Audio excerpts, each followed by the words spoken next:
రాజకీయాలకు అతీతంగా యాదవ సామాజిక వర్గానికి ప్రభుత్వం గౌరవం కల్పిస్తే తాము ఎల్లప్పుడూ ప్రభుత్వానికి అండగా ఉంటామన్నారు Yadava welfare trust chairman Sundarraj Yadav. ఇటీవల గ్రూప్ 1 ఉద్యోగాలు సాధించిన సాత్విక, వెంకటేష్ శ్రేజలతో పాటు సీనియర్ స్టాండింగ్ కౌన్సిల్ సునీల్ని హనుమకొండలో ఘనంగా సన్మానించారు. విజయం సాధించిన వారిని యాదవ జాతి ఆణిముత్యాలని కొనియాడారు. సమాజంలో యాదవుల రాజకీయ సామాజిక చైతన్యం పెరగాల్సిన అవసరం ఉందన్నారు. యాదవులు ఏ హోదాలో ఉన్నా ఒకరికొకరు తోడుగా ఉండాలని పిలుపునిచ్చారు.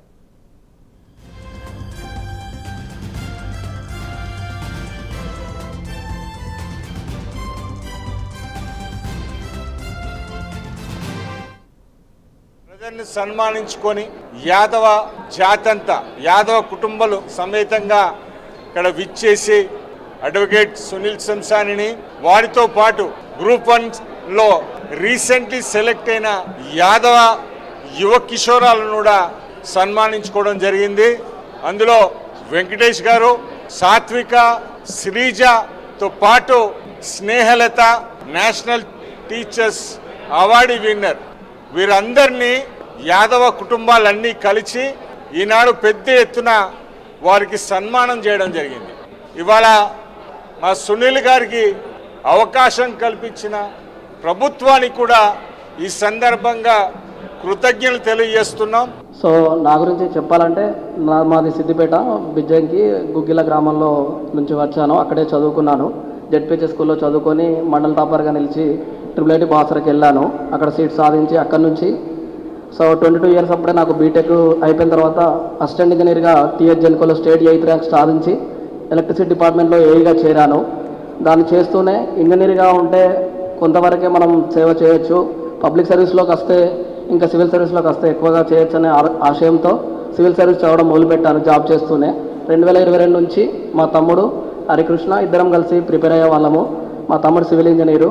సో ఇద్దరం కలిసి ప్రిపేర్ అయ్యాము. నేను గ్రూప్ 1లో ఈ జాబ్ సాధించాను. మా తమ్ముడు గ్రూప్ 2 ఆఫీసర్గా సెలెక్ట్ అయ్యాడు. నాకు సర్వీస్ గురించి ఐడియా లేదు. ఏ పోస్ట్ ఏది బాగుంటుంది అనేది కంప్లీట్గా నాకు నో ఐడియా. మా విలేజ్లో కాకుండా మా డాడీ మా ఫ్యామిలీ బ్యాక్గ్రౌండ్లో ఎవరు గవర్నమెంట్ అఫీషియల్ లేకుండే అనమాట. సో నేను అప్పుడు రీచ్ అయింది మళ్ళీ రవీంద్ర కుమార్ సార్ గారికి. సార్తో పాటు మన Charan uncle, Charan MPDO sir మాకు చాలా గైడ్ చేశారు ఏ సర్వీసెస్ ఎలా ఉంటాయి అని. నేను ఇన్ఫ్యాక్ట్ చరణ్ సార్ ఎంపీడీఓ గారు చెప్పిన ఆర్డర్ మాత్రమే నేను ఎగ్జాక్ట్ సేమ్ ఆర్డర్ నేను ఫాలో అయ్యి నేను పెట్టిన.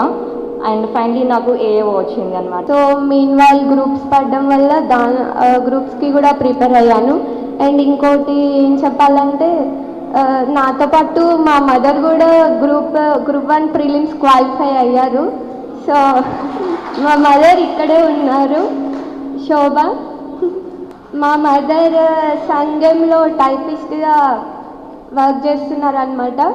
సో మెయిన్స్కి ప్రిలిమ్స్ క్వాలిఫై అవ్వడంతో మా మదర్ నాతో పాటు కూడా హైదరాబాద్ హాస్టల్లో ఉండి 2 months ప్రిపేర్ అయ్యాము. అది నాకు చాలా ప్రౌడ్గా ఉంది. అండ్ వచ్చిన వాళ్ళందరి పిల్లలు కూడా మాకన్నా మంచి పొజిషన్లో ఉండాలని అనుకుంటున్నాము.